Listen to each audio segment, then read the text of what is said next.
Hey everyone, my name is Carnation, and this is my movie review for Wonder Woman 1984. So, Wonder Woman 1984 recently came out, and I was first in line to go. I didn't have a whole lot of expectations for this movie, though. I'm not really a big Wonder Woman fan. I don't know a whole lot about the comics or the story. I've never really followed the Wonder Woman storyline. I definitely am a big movie watcher, though, and I really enjoy watching movies, and I try to go to all the new movies that come out. So I didn't have a whole lot of expectations for Wonder Woman. Um, I'd seen the first movie that came out back in like 2017 a couple times, multiple times. I'd give it about an 8.1 on my Rotten Potatoes meter. That being said, I tried to have a pretty objective point of view, kind of critique the movie, just give it a fair review, really. Normally, when I watch a movie like this, I have some criteria and I kind of break it down into four different sections. Number one, action sequences. Are the action sequences good? Were they shot well? Is there enough action? Since I'm a manly man and I love my action. Section two is character development. I really love relating to characters, kind of having a role model, like seeing like good traits and seeing the all the sides of characters, just really character development. Number three, especially with action movies, I superhero movies. My third category is unnecessary romance. I hate it when people put like an Aquaman, for example. He had his girlfriend or whatever, the mermaid, redhead. Um, and there's this one scene where they're like kissing on this battlefield and there's explosions going around and like death and everything. And they're just like making out and I'm like, okay, this is unnecessary. Like this is too much for me. This is too cliche. So that's my third category. My fourth category is just the overall story and relatableness. Like, can I relate to the story? Does it have a good message? That sort of thing. So starting off with number three, because I'm a rebel. Didn't see that one coming, did you? Chris Pine does make a reappearance as Steve Trevor, who is Wonder Woman's Hunkatron 5000, which I actually really enjoyed. Um, he added some depth to Wonder Woman and Gal Gadot's character, and it wasn't like it wasn't a main storyline. It was kind of a side story, but it added to the story. And he died at the end of the first movie, and they brought him back, which I thought they did a really good job of bringing him back. And I wasn't like, ooh, I don't know. It wasn't cringy, that kind of story.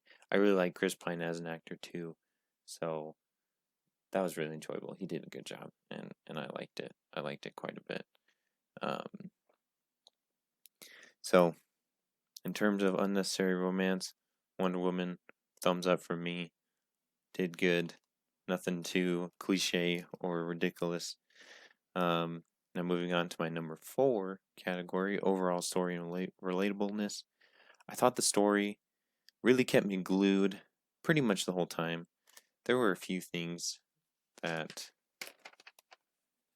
I didn't like. In my opinion, they could have done a better job with Cheetah, the main villain. I thought she was going to be the main villain, but her role really wasn't as important as I thought it was going to be. It was, from what I've heard, Wonder Woman's main villain is Cheetah, and so I was expecting this to kind of be Wonder Woman versus Cheetah, but it really wasn't like that. And Cheetah was, um, I guess, more of an anti-hero than the villain. She wasn't really the main protagonist of the story. So that was a little weird, a little bit of a bummer for me, but overall, like, it was okay. Um, I could relate to Wonder Woman, and the message that they had in the story, the ending. I almost cried at the ending, and I almost never cry in movies, but the ending was really powerful, and the message that the movie was kind of trying to send, I related to, and it made me think about my own life, and and if I almost cry in a movie, then I'll give it a 2 thumbs up in terms of relatableness. So now moving on to my number one category, action sequences. The action sequences I thought were pretty well done. The shots and everything I saw were well done. I mean, for me, I feel like I would have wanted a little bit more action sequences, a little bit more of a like struggle, because it seemed like the action sequences were pretty brief. They're all throughout the movie, but for the most part, the actual like fighting and stuff like that is pretty brief. Even with Cheetah, it's pretty brief. Um, so I kind of wish they had extended action sequences a little more, added in a little bit more. Um, but overall, there was this one scene where it's like Wonder Woman versus the military, and that scene was by far the best action sequence in my opinion. So I really did enjoy that. So overall, action sequence, I'd probably give it like a 3 out of 5 stars for me. Lastly, my second category, judging movie character development. This is what I really liked about Wonder Woman is typically in superhero movies like Superman. Superman is this invincible, no one can touch him, he can do anything, and we all idolize Superman in a way, I feel like. I know I did when I was younger.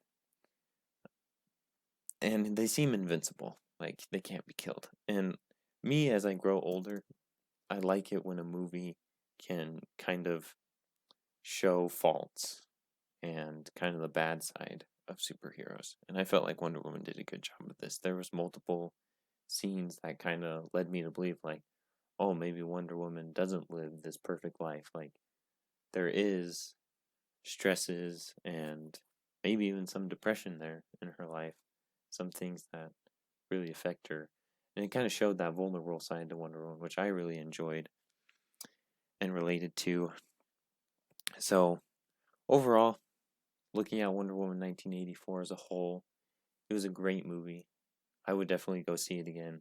I would definitely recommend anyone going to see it either when, I mean, it's on HBO Max. You can go stream it on HBO Max or go see it in theaters or just wait for it to come out on DVD. That probably won't be very long, like 3 months or something. So overall, I'd give it about an 8.3 on my Rotten Potatoes meter. Um, I think it was a little bit. I have a hard time choosing between the first Wonder Woman and this Wonder Woman. It wasn't a terrible sequel, I'll admit. So overall, great movie. Definitely recommend watching it because it's a good old time.